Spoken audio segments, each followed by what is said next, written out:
AIMIM chief और हैदराबाद से सांसद असदुद्दीन ओवैसी ने प्रधानमंत्री नरेंद्र मोदी के प्रस्तावित इजरायल दौरे की कड़ी आलोचना की है। सोशल मीडिया प्लेटफॉर्म एक्स पर पोस्ट करते हुए ओवैसी ने कहा कि गाजा में बेहद गंभीर हालात के बीच इजरायल जाना फिलिस्तीन के प्रति भारत के ऐतिहासिक समर्थन के खिलाफ है।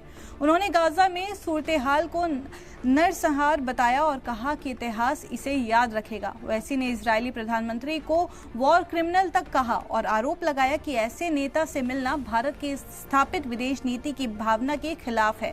उन्होंने ये भी कहा कि प्रधानमंत्री को गाजा जाकर वहां के हालात खुद देखने चाहिए। उनका दावा है कि अब तक 60,000 से ज्यादा फिलिस्तीनियों की जान जा चुकी है।